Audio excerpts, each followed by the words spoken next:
আসসালামু আলাইকুম রাহমাতুল্লাহ। হোম টুটি একাডেমিতে তোমাদের জানাই স্বাগত। আশা করি তোমরা ভালো আছো। আজ আমি তোমাদের সাথে আলোচনা করব অষ্টম শ্রেণীর হিন্দু ধর্ম শিক্ষা অর্থাৎ 2024 শিক্ষাবর্ষের ষান্মাসিক সমষ্টিক মূল্যায়নে নমুনা প্রশ্নের উত্তর ও কিছু গুরুত্বপূর্ণ দিক নির্দেশনা নিয়ে মূলত হাজির হয়েছে। তোমাদেরকে বলতে চাই, তোমরা যদি আমার চ্যানেল নতুন হয়ে থাকো অবশ্যই চ্যানেলটি সাবস্ক্রাইব করিও। তোমরা জানো যে তোমাদের হচ্ছে 10 জুলাই অর্থাৎ এই যে 10 জুলাই অষ্টম শ্রেণীর জন্য মূলত হচ্ছে ধর্ম অর্থাৎ হিন্দু ধর্ম শিক্ষা বা ইসলাম ধর্ম শিক্ষা অর্থাৎ এই বিষয়ে ষান্মাসিক সমষ্টিক মূল্যায়ন অনুষ্ঠিত হবে।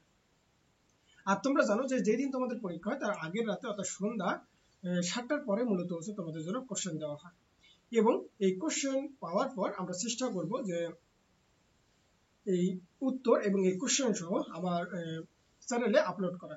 এই কারণে তোমাদেরকে আরেকবার বলতে চাই, তোমরা যদি আমার চ্যানেল নতুন হয়ে থাকো অবশ্যই চ্যানেলকে সাবস্ক্রাইব করবে, যাতে করে নতুন ভিডিও আপলোড করার সাথে সাথে তোমাদের কাছে নোটিফিকেশন চলে যায়। তো চলো আমরা একটু দেখি যে আসলে এই হিন্দু ধর্ম শিক্ষা বইয়ের আমাদেরকে কতটুকু পড়তে হবে।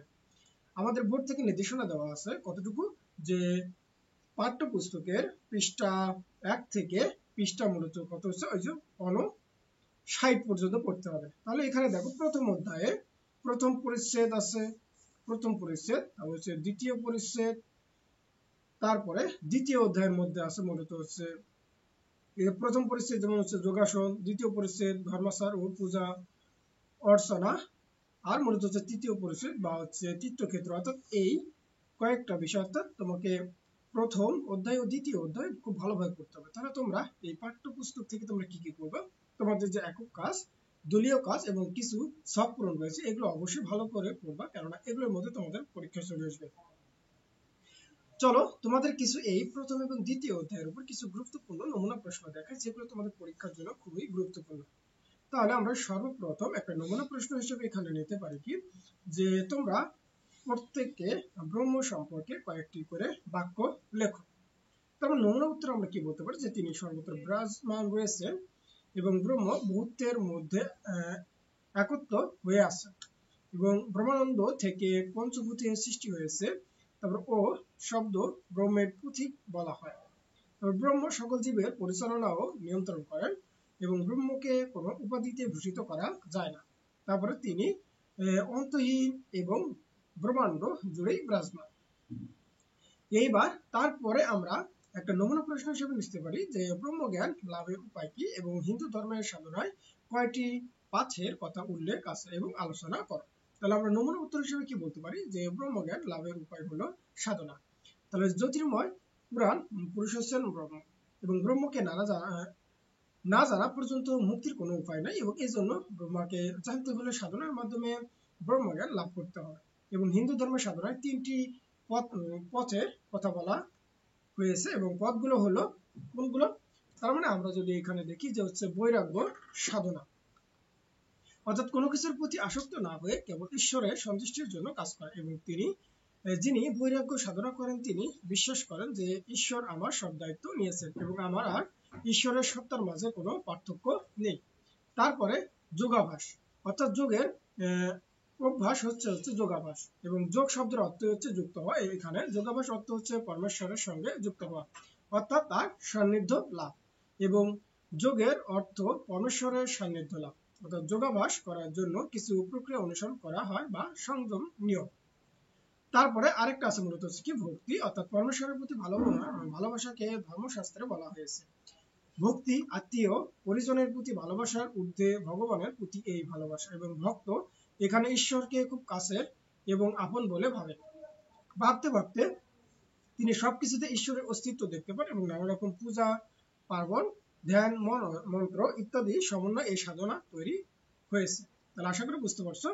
এইবার তারপরে আমরা একটা নমুনা প্রশ্ন হিসেবে নিয়েছি যে শ্রেণীতে গীতা পাঠ করে এবং গীতা পাঠ শেষে যা বুঝেছো তা এককভাবে খাতায় লিখো। তার মানে আমরা নমুনা সমাধান হিসেবে কি বলতে পারি, যে শ্রীকৃষ্ণের মুখ মিশ্রিত অমৃতময় বাণী হলো গীতা এবং তৃতীয় পাণ্ডব বীর যোদ্ধা অর্জুনের সঙ্গে ভগবান শ্রীকৃষ্ণের যুদ্ধের সময় কথোপকথনের পটভূমি হলো এই গীতা গ্রন্থ। তাদের এই কথোপকথনের মধ্য দিয়ে ধর্ম দর্শন ও নীতিকথা রাজনীতি সমাজনীতি ও গার্হস্থ্যনীতি প্রভৃতি আলোচিত হয়েছে এবং গীতায় আত্মরক্ষা ও অন্যায়ের বিরুদ্ধে যুদ্ধ করার কথাও বলেছে এবং গীতা মানুষকে ধৈর্যশীল সংযমী ও নিরহংকার হতে উপদেশ প্রদান করে এবং গীতা গ্রন্থে 18টি অধ্যায় এবং 700টি শ্লোক রয়েছে, এই জন্য গীতাকে সপ্তশতীও বলা হয়। এইবার তারপরে দেখো এখানে কি বলতেছে, আমরা আরেকটা নমুনা প্রশ্ন হিসেবে নিতে পারি যে গীতার 5টি যোগের নাম লেখো এবং সেগুলো জীবনে কিভাবে কাজে লাগানো যাবে তা সব করে লিখো। তার মানে আমরা নমুনা উত্তর হিসেবে দেখো 5টা এখানে কি নিয়েছি, যোগের নাম নিয়েছি। যে প্রথমত হচ্ছে যোগের নাম, আর এখানে আমি হচ্ছে যেভাবে কাজে লাগাবো, যেমন হচ্ছে ভক্তি যোগ, ভগবানের প্রতি ভক্তের আন্তরিক ভালোবাসায় ভক্তি, তাই ভক্তির মাধ্যমে ভগবানকে কি করতে হবে, স্মরণ করতে হবে। তারপর হচ্ছে ধ্যান যোগ, অর্থাৎ ধ্যানের উন্নতির জন্য নিয়মিত চর্চা করতে হবে।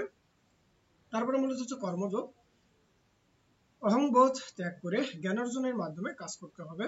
অর্জুন বিষাদ যোগ, অর্থাৎ ধর্মের জন্য এবং অধর্মের পরাজয়ের জন্য প্রয়োজনে যুদ্ধ করতে হবে। এবং সাংখ্য যোগ, তার মানে কি জীবন যাত্রায় সম্যক বিচার বুদ্ধি বিবেচনা করে যে কোনো কাজ করতে হবে।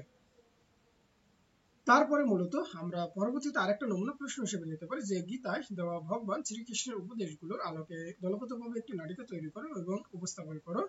তাহলে আমরা নমুনা সমাধান হিসেবে এখানে কি বলতে পারি, যে বিষয় আমাদের কি, যে গীতায় দেওয়া ভগবান শ্রীকৃষ্ণের উপদেশগুলোর আলোকে একটি নাটিকা রচনা করা হলো। তারপরে তোমাদের এখানে শ্রেণী দিবা, তারপর সে ভূমিকা অভিনয় কে কে থাকবে, এবং অলোক শ্রীকৃষ্ণ এবং সুজয় পালন করবে মূলত হচ্ছে অর্জুনের আচরণ, তারপরে বা অভিনয়, তারপরে হিসাবে কি করবে, অভিনয় করবে। এবং কুরুক্ষেত্রে যুদ্ধ শুরু করার আগ মুহূর্তে শ্রীকৃষ্ণ ও অর্জুনের মধ্যে কথোপকথন চলছে। দেখো সর্বপ্রথম এখানে দেখো অর্জুন কি বলতেছে যে হে সৃষ্টিকর্তা, আমি কিভাবে আমার আপনজনদের বিরুদ্ধে অস্ত্র ধারণ করতে পারি, বলুন হে প্রভু। তাহলে শ্রীকৃষ্ণ কি বলতেছে যে হে প্রভু অর্জুন, তুমি কি কর্ম, জ্ঞান এবং ভক্তি ও মোহ সম্পর্কে জানো? তো দেখো এখানে যে নাটিকাটা রয়েছে, তোমরা অর্জুন এবং হচ্ছে শ্রীকৃষ্ণ কি বলতেছে তোমরা এখান থেকে একটু পড়ে নেবে, তোমরা পড়লে এই নাটিকাটা খুব সহজে বুঝতে পারবে। তাহলে আশা করি তোমরা বুঝতে পারতেছো যে আসলে আমরা নমুনা প্রশ্নগুলো কেমন আসতে পারে এবং তোমরা তোমাদের পাঠ্য পুস্তকে কোন বিষয়গুলো তোমরা হচ্ছে ভালোভাবে পড়বা। দেখো এখানে তারপরে অর্জুন কি বলতেছে, আবার হচ্ছে শ্রীকৃষ্ণ কি বলতেছে, তারপরে আবার কি বলতেছে অর্জুন যে ধন্য হোক ঈশ্বরের প্রার্থনা এবং মনোবাসনা। শ্রীকৃষ্ণ কি বলতেছে বিদায়, ও অর্জুন বিদায়, অর্জুনও কি বলতেছে বিদায়, প্রভু বিদায়।